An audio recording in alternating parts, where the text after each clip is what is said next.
तो हमारी पहला संकल्प है, ये एफिडेविट है जो हम कहेंगे उसको करके दिखाएंगे कि सभी के लिए फ्री शिक्षा और सभी के लिए फ्री इलाज, सभी टेस्ट फ्री, चाहे प्रोफेशनल एजुकेशन हो, चाहे एकेडमिक एजुकेशन हो, चाहे टेक्निकल एजुकेशन हो। पैसे की कमी के कारण किसी नौजवान के सपने टूट ना जाएं, इसलिए सभी के लिए मुफ्त शिक्षा। और पैसे की कमी के कारण किसी का अपना उनसे दूर ना चला जाए, बेहतर इलाज ना मिलने के कारण, इसलिए सबके लिए फ्री इलाज और free test. Azad Samaj party की सरकार बनने पे ये दिया जाएगा। दूसरा, सभी प्रकार के कृषि ऋण जो है वो माफ किए जाएंगे। खाद और बीज सभी किसानों को फ्री दी जाएगी।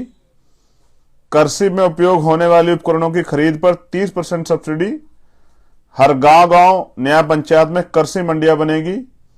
सरकार बनने के 30 दिनों के भीतर यह राज्य छुट्टा पशु मुक्त होगा। पशु बाजार को बढ़ावा देकर, यानी एक बाजार से दूसरे बाजार या स्थान या एक राज्य से दूसरे राज्य तक ले जाने की कोई पाबंदी नहीं रहेगी। ये किसानों के लिए है, किसानों की बुनियादी समस्याओं को और उनकी आय दोगुनी करने के लिए। वैसी आय नहीं जैसे प्राइम मिनिस्टर ने फर्जी आय की बात की थी। आय की जगह उनका खर्चा दोगुना हो गया। मैं युवा होने के नाते युवाओं के दर्द को समझता हूं और मैं आपसे एक युवा होने के नाते वादा करता हूं कि 20% युवाओं को जो प्रदेश के हैं उनको सरकारी नौकरी देने का काम हम लोग करेंगे। 80 लाख युवाओं को रोजगार के अवसर देंगे। समूह ग और घ की संविदा की कर्मियों की जो नियुक्तियां है, उन नियुक्तियों में आरक्षण और 5 साल बाद नियमितीकरण का प्रावधान लागू करेंगे। जो ग और घ की नियुक्तियां हैं, 5 साल में जो लोग लगेंगे उनको 5 साल जो नौकरी करेंगे उनको परमानेंट किया जाएगा। और ये इसलिए हमने रखा क्योंकि 69 शिक्षक भर्ती के बच्चों का मामला हमने देखा और उससे अलग भी पूरे देश में बेरोजगारी का आलम इन धनतंत्र वाली राजनेताओं को पार्टियों को नहीं दिखाई देता कि बेरोजगार सुसाइड कर रहा है। पढ़ा लिखा नौजवान मजबूर है, अपने सपनों को कुचलते हुए देख रहा है, खुद को मायूस है, उसके मन में सपने हैं कि सरकार उनकी बात को सुनेगी, लेकिन ना सरकार उनकी और ना ही उन बच्चों के सपनों सरकार को मतलब। तो ये फैसला लिया गया है। मैं ये इसलिए पढ़ के सुना रहा हूं कि आपको समझाने में आम आदमी को आसानी हो। जातिगत जनगणना और उसके आधार पर शासन प्रशासन सत्ता, सरकारी नौकरी, सरकारी ठेकों आदि में जातियों के अनुपातिक प्रतिनिधित्व को देने का बिल हम लाएंगे और उसको पास करा के ये सब चीजें लागू करेंगे। निजी क्षेत्रों में दलित, पिछड़े, आदिवासी और अल्पसंख्यकों को युवा योजना के तहत 85% आरक्षण लागू करेंगे। दलितों, पिछड़ों और आदिवासियों के लिए प्रमोशन में आरक्षण के बिल लाएंगे और सभी बैकलॉग वैकेंसी जल्द से जल्द भरी जाएंगी। और यही मेरी सबसे बड़ी लड़ाई है कि जिस तरह से प्रमोशन में रिजर्वेशन का ये खत्म किया गया और खून के आंसू रोए हमारे अधिकारी कर्मचारियों ने, और एससी जैसी पोस्ट पर बैठा हमारा अधिकारी जो है वो जेई बन गया, एसडीओ बन गया, इस तरह की जो है हालात बनी। तो मैं समझता हूं अब रोने से काम नहीं चलेगा, अपनी लड़ाई को मजबूत करना पड़ेगा। तो 85% बहुजन समाज के लोगों से मेरी मांग है कि अंधविश्वास, पाखंडवाद पर आधारित कुछ भी हमने नहीं रखा है। हमारा एक ही संकल्प है, बहुजन हिताय बहुजन सुखाय। और एससी, एसटी, ओबीसी, माइनॉरिटी करो विचार, कब तक सहोगे अत्याचार। एक योजना है हमारी बेटी योजना के तहत 18 से 25 वर्ष की जो महिलाएं हैं, चाहे वो दलित समाज की हो, पिछड़े समाज की, आदिवासी और चाहे वो अल्पसंख्यक वर्ग की बेटियां हो, उनको पढ़ने के लिए सालाना 18,000 रुपए दिए जाएंगे। एक योजना हमारी आएगी बहन योजना, उसके द्वारा 26 से लेकर 50 वर्ष की बहनों को सालाना 6 गैस सिलेंडर मुफ्त तथा 12,000 रुपए दिए जाएंगे। और जो इनसे ऊपर हैं, माँ जो है, उन माँ उनका नाम, उस योजना का नाम माँ ही है। उस योजना के तहत इन वर्ग की महिलाओं को सालाना 18,000 रुपए दिए जाएंगे। और ये हमारा प्रयास है एक महिलाओं को सशक्तिकरण के लिए कि वो दोहरी गुलामी की जिंदगी जो इस देश में जी रही हैं, एक तो वो अधिकारों की वजह से गुलाम है, दूसरा वो इस देश में अपनी मर्जी से कुछ भी नहीं कर सकती है, इसलिए भी वो दोहरी गुलामी जो झेल रही हैं, उन बहनों माताओं को सशक्त करने के लिए, क्योंकि डॉक्टर अंबेडकर ने कहा कि किसी भी महिलाओं की, किसी भी प्रदेश की, देश की तरक्की में उस प्रदेश देश में रहने वाली महिलाओं की तरक्की से मापता हूं, और समाज के लिए भी उनका यही उदाहरण था। इसलिए बहनों को, बच्चियों को और माओ को सशक्त करना पड़ेगा। एक बेटा योजना हमारी है। बेटा योजना के तहत दलित, पिछड़े, आदिवासी और अल्पसंख्यक वर्ग के 18 से 25 वर्ग के हर युवा को एक लैपटॉप और 18,000 रुपए सालाना वजीफा दिया जाएगा। भाई योजना के तहत इस वर्ग के 26 से 50 वर्ष के युवाओं को या तो नौकरी, रोजगार या फिर 18,000 सालाना बेरोजगारी भत्ता देंगे। 50 वर्ष से ज्यादा उम्र के इन वर्गों के लोगों को पापा योजना के तहत 18,000 सालाना जीवन यापन भत्ता देंगे। यानी कि कोई व्यक्ति किसी दूसरे के का मोहताज नहीं रहेगा और उसको आगे बढ़ने के लिए हम लोग अवसर प्रदान करेंगे। स्पेशली जो 26 से 50 वर्ष के नौजवान रहेंगे, उन लोगों को जो तैयार हो गए अपने परिवार का खर्चा उठाने के लिए और अपने परिवार को विकास की मुख्य धारा जोड़ने के लिए और अपने परिवार के सपने पूरा करने के लिए। 350 यूनिट तक बिजली गरीब एवं मध्य वर्ग के लोगों को महीने की घरेलू बिजली एवं किसानों को सिंचाई के लिए बिजली का बकाया माफ एवं भविष्य में मुफ्त करेंगे। इन वर्गों के लोगों के ऊपर बिजली और पानी का सभी बकाया बिलों को पहले ही कैबिनेट मीटिंग में हम माफ कर देंगे। ये हमारा फैसला है कि घरेलू बिजली 350 यूनिट हम लोग फ्री देंगे और किसानों के लिए जो बिजली का बकाया उसको हम लोग माफ करेंगे और भविष्य में किसानों को आय दुगनी हो उनकी, इसलिए उनके लिए बिजली जो है हम लोग सिंचाई के लिए मुफ्त करेंगे। और इनसे अलग भी जो लोग हैं जिन पे जो बिजली का और पानी का बकाया बिल है वो उसको हम लोग खत्म करेंगे, क्योंकि सरकार ने साजिश करके जो है ना गरीबों को लूटने के लिए इनके ऊपर जबरदस्ती इतना बड़ा बिल जो है वो लाद दिया है। छोटे और मध्यम वर्ग के व्यापारियों की मदद करने के लिए ग्रामीण स्तर से लेकर शहरी तथा सरकारी व्यापार केंद्र स्थापित किए जाएंगे। शहरों के अंदर मॉल खोलने पर प्रतिबंध लगाएंगे। स्टेट जीएसटी की दर को 3% इन वर्गों के लिए व्यापारिक छूट दी जाएगी और डीजल और पेट्रोल के दाम यूपी में सबसे सस्ते होंगे। हम पे योजना है कि जो छोटे और मध्यम वर्ग के व्यापारी हैं, जो गांव स्तर से लेकर जो छोटी छोटी दुकानें चलाते हैं शहर के स्तर पर, उनके लिए व्यापार केंद्र स्थापित किए जाएंगे। और जो मॉल, छोटे व्यापारियों की हत्या करने के लिए जो मॉल सिस्टम खड़ा किया गया है और छोटे व्यापारी जो बेबस हो गए हैं, अपना परिवार भी नहीं चला पा रहे हैं, उनके ऊपर जो ये मॉल की वजह से जो उनका नुकसान हो रहा है, तो मॉलों को शहर के अंदर प्रतिबंध करेंगे। जीएसटी की दर में 3% की छूट करेंगे, जिसके और डीजल और पेट्रोल के दाम यूपी में सबसे सस्ते होंगे। ये मेरा आपसे वादा है। हर मंडल में बहुजन समाज के महापुरुषों के नाम पर एक एक विश्वविद्यालय और अस्पताल खोले जाएंगे, जिससे वो महापुरुष भी जिंदा रहे, उनकी विचारधारा भी जिंदा रहे और आम जनहित में वो विश्वविद्यालय गरीबों के, शोषितों के, वंचितों के पढ़ने काम आए और उन अस्पतालों में गरीबों का इलाज हो पाए। पिछड़ा और अति पिछड़ा की जो सामाजिक न्याय रिपोर्ट है वो लागू करेंगे एवं सच्चर कमेटी की रिपोर्ट लागू कर मुसलमानों के लिए आरक्षण की व्यवस्था करेंगे। ये मेरा वादा है कि जो पिछड़ा समाज है, अति पिछड़ा समाज है, उनके लिए सामाजिक न्याय की रिपोर्ट को लागू करेंगे एवं सच्चर कमेटी की रिपोर्ट लागू कर मुसलमानों के लिए आरक्षण की व्यवस्था करेंगे। बुनकर, कारीगर, हाथ के जो दस्तकार हैं और सबके लिए ब्याज मुक्त लोन होगा। किसान क्रेडिट कार्ड की तरह बीसीसी बुनकर क्रेडिट कार्ड बनेगा। इन सब के क्रय विक्रय सुविधाओं के लिए मंडियों की व्यवस्था सरकार करेगी। और मैं समझता हूं जिस देश में के प्रधानमंत्री सुरक्षा में 1,62,00,000 रुपए रोजाना खर्च होते हो, वो पैसा आम जनता की भलाई में लगना चाहिए। जो नेताओं के ऊपर खर्च होता है पैसा, जिस तरह से उनको सुविधाएं मिलती हैं इलाज के लिए, ट्रेवल के लिए ऐसे आम आदमी को भी मिलनी चाहिए। और क्योंकि लोकतंत्र सबको बराबरी का अधिकार देता है, संविधान भी, तो कब तक जो है उत्तर प्रदेश और देश की आम जनता जो है भ्रष्ट नेताओं के भरोसे वो हमेशा वोट करती रहेगी और चुनाव के बाद खुद को ठगा महसूस करके पछताती रहेगी। अति पिछड़ा और अल्पसंख्यक पिछड़ी बिरादरियों के लिए अलग से अधिनियम बनाए जाएंगे। मछुआरों को प्राथमिकता के आधार पर जो मछली पकड़ने का काम करते हैं, ग्राम सभा के तालाबों, पोखरों और झीलों और नदियों में पट्टा दिया जाएगा। मत्स्य उद्योग जैसे कृषि आधारित लघु उद्योग को बढ़ावा देने के लिए अलग से व्यवस्था की जाएगी। सरकार बनने पर मॉब लिंचिंग अधिनियम बनाया जाएगा। रिटायर्ड जजों का एक स्वतंत्र आयोग बनाया जाएगा, क्योंकि बड़े पैमाने पे प्रदेश में और देश में मॉब लिंचिंग के नाम पर वंचित वर्ग के लोगों की हत्याएं की जाती हैं और कोई उफ तक नहीं कहता। मैं समझता हूं इस पे मॉब लिंचिंग पे एक कानून बनना चाहिए और मॉब लिंचिंग करने वालों को सख्त से सख्त सजा जो है उस कानून के दायरे में रहकर मिलेगी।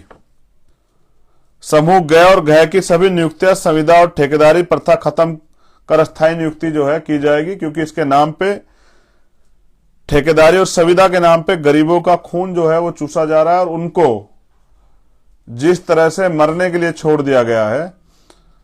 मैंने ये फैसला इसलिए लिया क्योंकि मैं गया था नोएडा और वहां पर सफाई कर्मचारी काम करने वाले हमारे समाज के, बहुजन समाज के भाइयों की सीवर में जाने से डेथ हुई थी। संविदा और ठेकेदारी सभी सफाई कर्मचारियों को नियमित किया जाएगा, पहली कैबिनेट में ही। दूसरा, सीवर लाइन के अंदर सफाई करते हुए सफाई कर्मचारी की मृत्यु होने पर शहीद का दर्जा दिया जाएगा। ये दर्द है मेरा, क्योंकि जैसे जवान होता है, जैसे किसान होता है, और वैसे ही इस देश की सफाई के लिए मेरा समाज जो बड़े पैमाने पे काम करता है उसकी जीवन सुरक्षा जरूर है। और वो अगर इस देश के अंदर की गंदगी साफ करने के लिए बलिदान देता है तो उसको शहीद का दर्जा मिलना चाहिए और वो शहीद वाली सुविधाएं भी सारी मिलनी चाहिए। लेकिन अगर हम रहेंगे तो मैं समझता हूं कि फिर बिना जो इक्विपमेंट्स हैं सुरक्षा के, उनके बगैर कोई भी काम जो है सफाई कर्मचारी वर्ग को नहीं मिलेगा, और वो भी नियमित नौकरी के तौर पे, ना कि ठेकेदारी और संविदा के तौर पे। और ये मेरा दर्द है। मैंने पूरे देश में बहुजन समाज की महिलाओं को, स्पेशली दलित समाज की महिलाओं को प्रदेश की और देश की गंदगी साफ करते देखा, और सम्मान के नाम पे सिर्फ और सिर्फ जो है उनको मजदूर समझ के अपमानित किया जाता है। ये इस देश का दुर्भाग्य है। प्राय देखा गया कि पूर्ववर्ती सरकारों द्वारा उत्तर प्रदेश के खिलाड़ियों की उपेक्षात्मक रवैया झेलना पड़ता है, जिसके लिए आजाद समाज पार्टी ने तय किया ग्रामीण स्तर पर खिलाड़ियों की प्रतिभा को निखारने के लिए ग्राम स्तर पर छोटे छोटे स्टेडियम बनाकर उसमें कोच की नियुक्ति कर खिलाड़ियों की प्रतिभा को निखारने का काम करेंगे, तथा राष्ट्रीय और अंतर्राष्ट्रीय स्तर पर पदक लाने पर खिलाड़ियों को अलग से सरकारी नौकरी में कोटा तथा स्कॉलरशिप की व्यवस्था करेंगे। महंगाई की मार को देखते हुए सभी टोल उत्तर प्रदेश में फ्री किए जाएंगे। और मैं समझता हूं जब नेताओं की गाड़ी फ्री जाती है, अधिकारियों की गाड़ी फ्री जाती है, तो आम जनता को ही जब वो रोड टैक्स देते हैं, सेस देते हैं, तो फिर वो टोल टैक्स क्यों दे। इसलिए सभी टोल टैक्स जो हैं वो फ्री किए जाएंगे। आंगनबाड़ी भोजन माताओं की सैलरी 10,000 कर उन्हें नियमित किया जाएगा। आंगनबाड़ी में जो बहनें काम करती हैं और भोजन माता का काम करती हैं, उन सभी बहनों माताओं की सैलरी जो है वो 10,000 रुपए करके उनको नियमित किया जाएगा। भूमि व्यवस्था में सुधार कर स्वामीनाथन आयोग की रिपोर्ट लागू की जाएगी। और ये एक बहुत ऐतिहासिक कदम जो है होगा वंचित वर्ग के लिए, कि पहले भी इस पे प्रयास हुए हैं। बहुत बड़े पैमाने पे 200-200 बिघे, 300 बिघे सभी ग्राम सभाओं में बंजर भूमि पड़ी हुई है, और उसका आवंटन जो है वंचित वर्ग के लोगों में होना चाहिए, जिससे कि वो लोग उस भूमि के जरिए उनको रोजगार प्राप्त हो, उनकी आर्थिक स्थिति मजबूत हो, और वो अपने खुद को वो जो है ना खेती किसानी से जोड़ के और विकास की मुख्य धारा में वो भी शामिल हो सके, उनके बच्चे भी उन सुविधाओं का लाभ ले सके जैसे दूसरे लोग ले रहे हैं।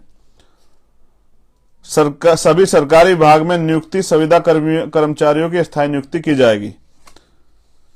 सभी सरकारी विभाग में नियुक्त संविदा कर्मचारियों की स्थायी नियुक्ति की जाएगी। और आखिरी है, किसानों को सशक्तिकरण के लिए एमएसपी कानून लाएंगे एवं गन्ना किसानों को भुगतान 10 दिन के अंदर भुगतान की व्यवस्था करेंगे तथा 10 दिन में भुगतान न होने पर संबंधित मिल पर पेनल्टी तथा उचित कार्रवाई की जाएगी तथा गन्ना मूल्य 500 रुपए क्विंटल किया जाएगा तथा बड़े बंद पड़े चीनी मिल तत्काल रूप से चलाए जाएंगे। ये मेरी 22 प्रतिज्ञा, संकल्प और मेरा एफिडेविट है जो आजाद समाज पार्टी के लिए हमने तैयार किया है। ये मैंने आपके सामने रख दिए। इसमें कुछ वर्ड मिस्टेक हो सकते हैं, आप अपने आप सही कर लीजिएगा, क्योंकि जब हम इसको कंप्यूटर से निकाल रहे थे तो वहां लिखने में थोड़ी दिक्कत थी, तो इस वजह से पूरी दिक्कत जो है कुछ हो सकती है। आप इसको खुद सुधार कर सकते हैं, आप जिम्मेदार हैं, ये आपका अपना दल है। अब मैं आपसे कुछ बुनियादी बात कर लूं। साथियों, पिछले 5 से 6 दिन बड़े अजीब से गुजरे। स्थापित नेताओं ने अपनी राजनीतिक काम किया और उनको लगा कि उन्होंने किसी एक नए व्यक्ति को, जो सच्चा ईमानदार तो है लेकिन राजनीतिक नहीं है, उसको धोखा दे दिया। और मैं समझता हूं कि अच्छा किया उन्होंने, कम से कम मुझे सिखा तो दिया। अगर वो ना सिखाते तो मैं सोच के बैठा रहता कि गरीबों शोषितों की लड़ाई भी कोई लड़ सकता है। किसी नेता पे ये भरोसा जो है कर लेता कि भाई ये व्यक्ति इस शोषितों पिछड़ों की लड़ाई को, मजलूमों की लड़ाई को आगे बढ़ा सकता है। लेकिन साथियों, मैं समझता हूं कि जिस तरह से पिछले 6 साल से कंधे से कंधा मिला के भीम आर्मी के निष्ठावान, समर्पित और ऊर्जावान साथियों ने मुझे ये पहचान दी है, इस पहचान के साथ उन्होंने मुझे एक एटीट्यूड भी दिया। वो एटीट्यूड मुझे लड़ना सिखाता है, वो एटीट्यूड मुझे तमाम तरह की परेशानियां, कठिनाइयों के सामने डटकर खड़ा होना सिखाता है। और उनका संघर्ष, उन सब भाइयों का जो उन्होंने जेल काटी, मुकदमे झेले, तमाम तरह की परेशानियां की, उन सब साथियों का संघर्ष मुझे बड़े बड़े ताकतवर लोगों के सामने झुकने नहीं देता। ये ताकत दी है आप लोगों ने। यह भी सच है कि मैं बहुत बड़ा राजनीतिक नहीं हूं, लेकिन यह भी एक कड़वा सच है कि कभी मैंने ईमानदारी से छल नहीं किया। मैंने जो काम किया पूरी ईमानदारी से किया और मैंने ईमानदारी नहीं छोड़ी। मैंने ना ही काम करना छोड़ा, ना ही लड़ना छोड़ा। और जब मुझे ये एहसास हुआ कि दूसरों के कंधे पे हमेशा लाशें जाती है, अपनी लड़ाई स्वयं लड़नी पड़ती है, तो मैंने तय किया और भीम आर्मी की राष्ट्रीय कमेटी से बात की, आजाद समाज पार्टी की राष्ट्रीय कमेटी से बात की कि अब स्थापित दलों के भरोसे ना रह के अपनी मेहनत से, जो पिछले 6 साल में हमने मेहनत की है, परिवार को त्याग करके, अपने सुख चैन को त्याग करके जो जेलें काटी हैं, लाठियां खाई हैं, अब उनको भी अपने भाई को के हाथों को मजबूत करना पड़ेगा। उनको भी भीम आर्मी, आजाद समाज पार्टी को मजबूत करना पड़ेगा। उनको भी अपने वजूद को बनाना पड़ेगा, क्योंकि अगर 5 साल पिछले 5 साल से उत्तर प्रदेश में अगर कोई विपक्ष था तो वो भीम आर्मी थी। और जब से आजाद समाज पार्टी बनी है तो कोई ऐसा इश्यू नहीं है उत्तर प्रदेश का जिसपे आजाद समाज पार्टी के लोगों ने बढ़ चढ़ के हिस्सा ना लिया हो और सरकार को झुकाने का काम ना किया हो। मैं आपसे एक चीज और कहना चाहता हूं, ये नेता, राजनीतिक नेता जो हैं, ये चुनाव तक आपके बीच रहेंगे। और आप याद कीजिए कि जब भी कोई समस्या नौजवानों के साथ, चाहे वो 69 शिक्षक भर्ती के बच्चे हों, चाहे वो कोई और जो है तमाम तरह से महिलाओं के उत्पीड़न का मामला हो, चाहे वो सीए एनपीआर एनआरसी के आंदोलन का मामला हो, चाहे वो कोई और मामला हो, चाहे वो हाथरस का मामला हो, उन्नाव का मामला हो, कानपुर का मामला हो, आजमगढ़ का मामला हो, चाहे वो प्रयागराज का मामला हो, और मैं आपको याद दिला दूं, चाहे वो मामला हो गोरखपुर का। और याद है मेरे कि गोरखपुर में सत्ता के संरक्षण में जो भाई थे अनीस कनौजिया, उनकी हत्या की गई। तो मैं जख्म भूला नहीं। मैंने रात को 2:30 बजे मेरी बहन को जो है हाथरस में जला दिया जाता है। आगरा में मेरे भाई को झूठा आरोप लगा पीट पीट कर मार दिया जाता है। उसके अलावा पूरे देश में जो जुल्म जाती होती है उससे उसके बराबर जुल्म जाती अकेले उत्तर प्रदेश में होती है। अब मैंने मेहनत की है, कभी मैंने आपको निराश नहीं किया, कभी मैंने किसी कार्यकर्ता का मनोबल नहीं घटने दिया। आज मैं अपने कार्यकर्ताओं से इस आत्मसम्मान की लड़ाई में सहयोग मांगना चाहता हूं। देखो, हम नौजवान लोग हैं, हम पहले भी लड़े थे और आगे भी लड़ेंगे, लेकिन अब लड़ाई हमारे वजूद की है, लड़ाई हमारे संघर्ष की है, लड़ाई स्वाभिमान सम्मान की और लड़ाई है हिस्सेदारी की। और मैं आपसे अब रिजल्ट चाहता हूं। अगर आप ये मानते हैं कि हमने ईमानदारी से काम किया है और अगर आप ये मानते हैं कि इस लड़ाई को हम लोग आगे बढ़ा सकते हैं, तो अब ये आत्मसम्मान और अधिकारों की लड़ाई जो है ना, ये उत्तर प्रदेश में अपने रुख की तरफ चल पड़ी है। आज मुझे मेरे साथियों से 2 महीने के समय मेहनत की करके और अपने प्रत्याशियों को जिताने की अपील करने की जरूरत है। मैं समझता हूं कि जितनी मेहनत से आपने पिछले 5 साल काम किया, आपने रात नहीं देखी, दिन नहीं देखा, धूप नहीं देखी, बारिश नहीं देखी, आंधी तूफान नहीं देखा, कोई संसाधन नहीं देखा, मोटरसाइकिल, पैदल, बसों में, ट्रेन में, सारी रैलियां, सारे आंदोलन, सारे संघर्ष किए, हर कमजोर को न्याय दिलाने का काम किया। आप थाने जाते हैं, आप थाने के बाहर जाके आंदोलन करते हैं, आप जो है रिपोर्ट लिखवाते हैं, आप तमाम तरह की परेशानियां उठाते हैं। मैं कहना चाहता हूं साथियों, आज उसका निर्णय का दिन जो है ना आ गया है। मैं लगातार टीवी चैनल के माध्यम से जब तक वो दिखाएंगे या भीम आर्मी के इस फेसबुक पेज के जरिए या इंस्टाग्राम के पेज के जरिए आप सबसे अपील करता रहूंगा। और मैं ये भी समझता हूं साथियों कि रुका जरूर हूं लेकिन थका नहीं। और कैसे कह दूं कि थक गया हूं मैं? करोड़ों बहनों माओं का हौसला हूं मैं, उनकी उम्मीद हूं मैं। करोड़ों नौजवानों के आंख का तारा हूं मैं, उनका भाई हूं मैं। करोड़ों बुजुर्गों का खून हूं मैं, उनका विश्वास हूं मैं, उनकी उम्मीद हूं मैं। तो कैसे कह दूं थक गया हूं मैं थका नहीं हूं, मैं रुका नहीं हूं, मैं झुका नहीं हूं। हाँ, मैंने एक मजबूत प्रयास किया था कि भारतीय जनता पार्टी को रोकने का काम किया जाए। काफी दिन मैं अपने कार्यकर्ताओं से को रोक के इस बात का प्रयास करता हूं। मुझे डर था कि जो कार्यकर्ता मेरा मेहनत करेगा, मैं ईमानदार होने के नाते, प्राइमरी स्कूल के हेडमास्टर का बेटे होने के नाते, किसी विधायक एमपी का बेटा तो नहीं हूं, किसी मिनिस्टर का बेटा भी नहीं हूं, एक प्राइमरी स्कूल के हेडमास्टर का बेटा हूं। जीवन में सिर्फ सिद्धांत सीखे हैं। जब अपनों का दुख देखता हूं तो भावुक हो जाता हूं। मेरे याद है जब मैं गया था चंपावत, उस बच्ची को, छोटी बच्ची को मैं रोते हुए देख नहीं पाया जब उसने कहा कि हमें पैसे नहीं चाहिए, हमें न्याय चाहिए। मैं जब गया था आगरा तो नहीं देख पाया अरुण भाई के परिवार को रोते हुए। और जब मैं भावुक हुआ तो वो माए जो वहां बैठी तो कहने लगी कि ये अपने समाज का बच्चा है, ये अपना ही बेटा है, देखो उसको दर्द है। मैं समझता हूं कि भावुकता मेरी कमजोरी नहीं है, क्योंकि मैं दिल से सारे काम करता हूं, इसलिए भावुक हो जाता हूं। लेकिन मैं कभी किसी से डरा नहीं। मैं तो तब नहीं डरा जब 16 महीने मैंने जेल काटी, जब मैंने एनपीआर और एनआरसी के आंदोलन में 250 ज्यादा लाठियां खाई, जिसका दर्द आज भी मेरी पीठ पे है। मैं तब नहीं डरा जब मैंने रविदास मंदिर आंदोलन में तमाम तरह का अपमान और संघर्ष और मार खाई,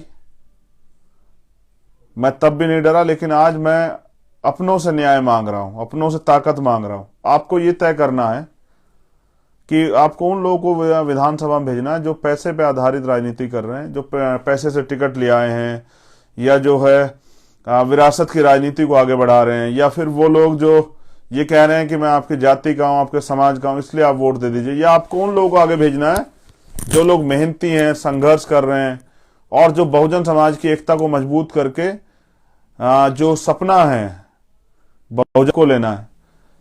मेरी 2 इंपॉर्टेंट मांग है आपसे। एक तो अपना सोशल मीडिया बहुत मजबूत कीजिए, अपनी सोशल मीडिया की ताकत को मजबूत कीजिए, और एक किसी भी तरह से एक ग्रुप या कुछ भी बना के जहां भी वो बन सकता हो बहुसंख्यक रूप से जहां जुड़ते हैं आप, उस ग्रुप के जरिए अपनी एकता को, सोशल मीडिया की ताकत को मजबूत कीजिए और जो भी संदेश मिले उसको नीचे तक सर्कुलेट कीजिए। मैं आज जो कुछ भी हूं किसी नेता के वजह से नहीं हूं, किसी बड़े बाप के परिवार, बड़े परिवार में पैदा होने की वजह से नहीं। जो कुछ हूं आपकी मेहनत से हूं और जैसा भी हूं आपके लिए हूं। मैं जैसा भी हूं और जैसा भी रहूंगा और जब तक रहूंगा आपके लिए रहूंगा। मैंने कभी अपनी जबान देके पीछे नहीं फिराई। एक मेरी अपील है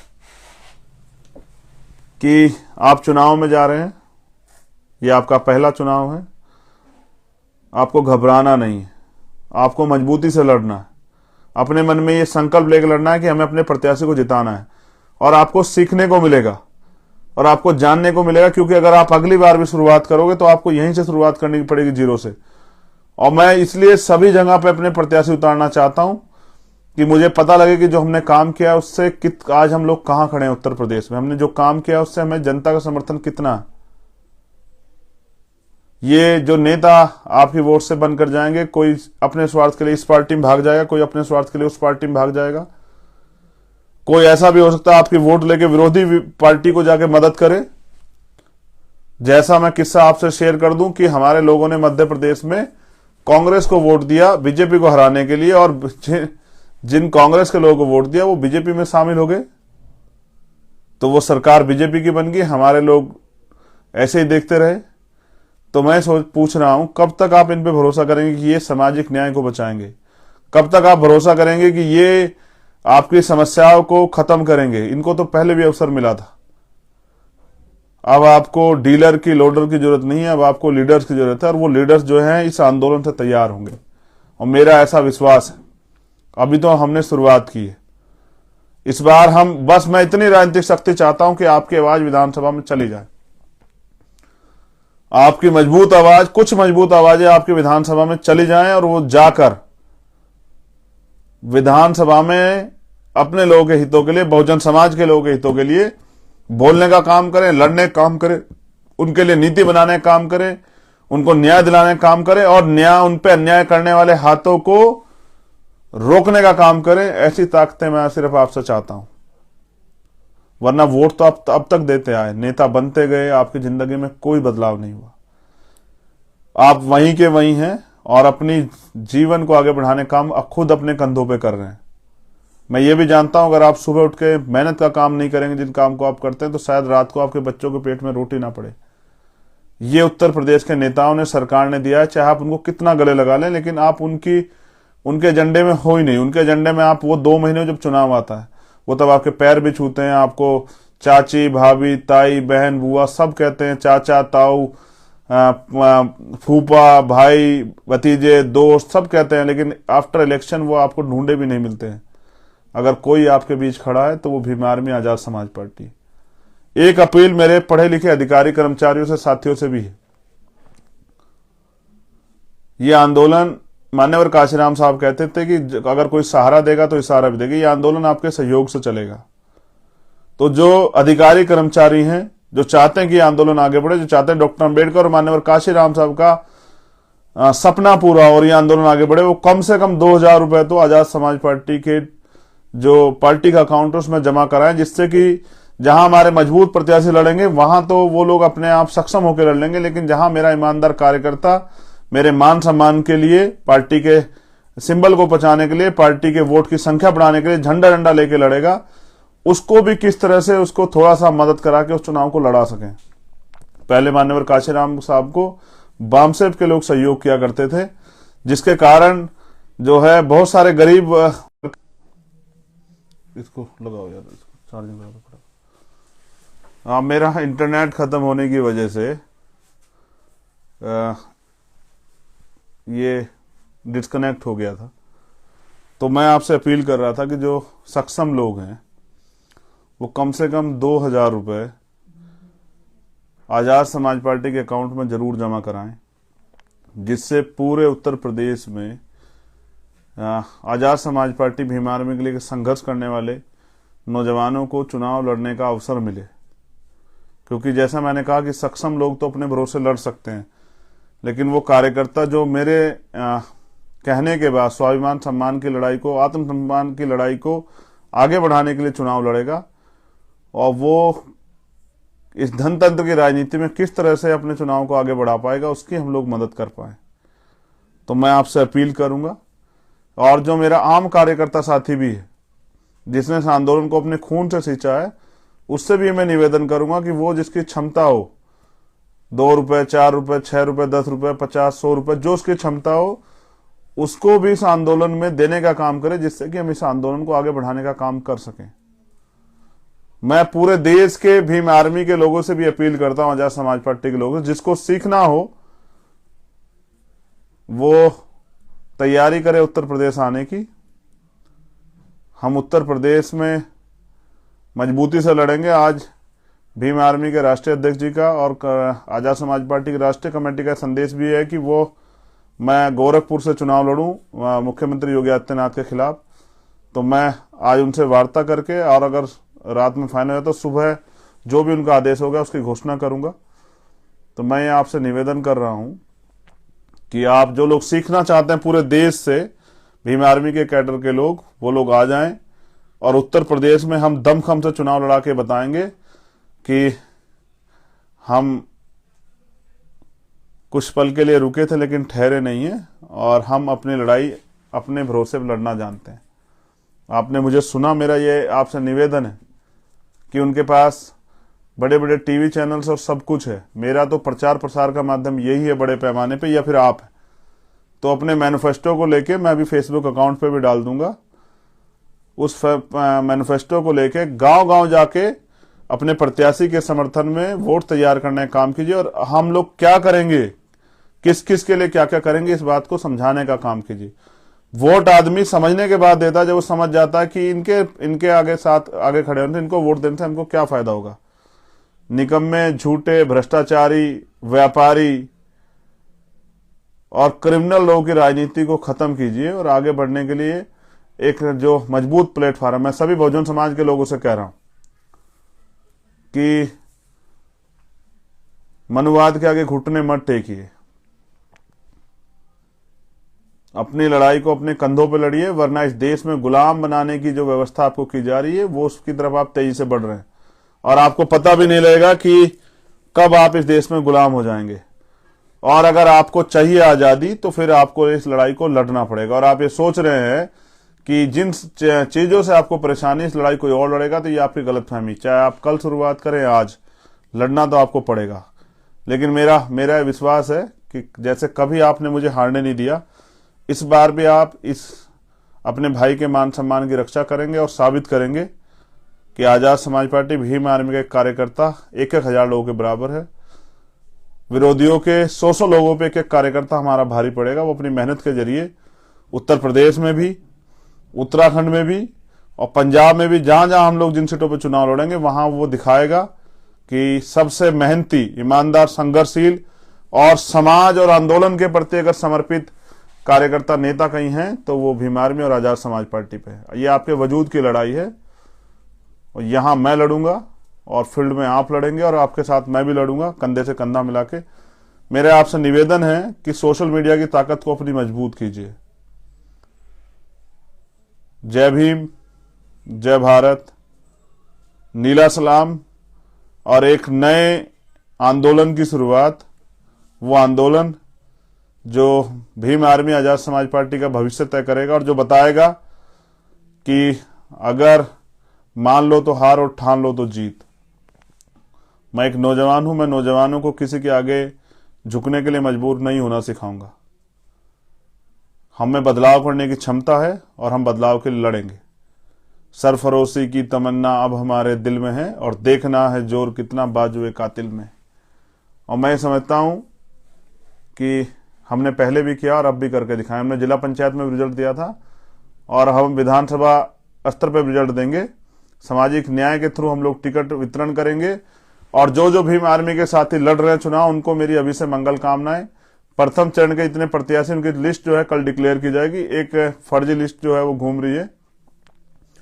कल प्रथम चरण के प्रत्याशियों की और द्वितीय चरण के प्रत्याशियों की जो टिकट है वो डिक्लेयर की जाएगी। उसके बाद लगातार आगे वाले चरणों की लिस्टें भी जो है ना डिक्लेयर की जाएगी, और आप लोग भी निकलिए और साबित कीजिए और बताइए कि हमें कितना दम है। जय भीम, जय भारत, जय बहुजन समाज और सभी बहुजन महापुरुषों की जय। और बाबा साहब तेरा सपना अधूरा, भीम आर्मी आजाद समाज पार्टी करेगी पूरा। मान्यवर काशीराम साहब तेरा सपना अधूरा, भीम आर्मी आजाद समाज पार्टी करेगी पूरा। और मंडल साहब आपका सपना अधूरा और भीम आर्मी आजाद समाज पार्टी करेगी पूरा। और बहुजनों की सारा एकता का राज चलेगा, सारा बहुजन साथ चलेगा। इस नारे के साथ मैं आपसे अलविदा लेता हूं। बहुत बहुत धन्यवाद। मैंने अपना काम कर दिया, अब आप भी अपना काम कीजिए। जय भीम।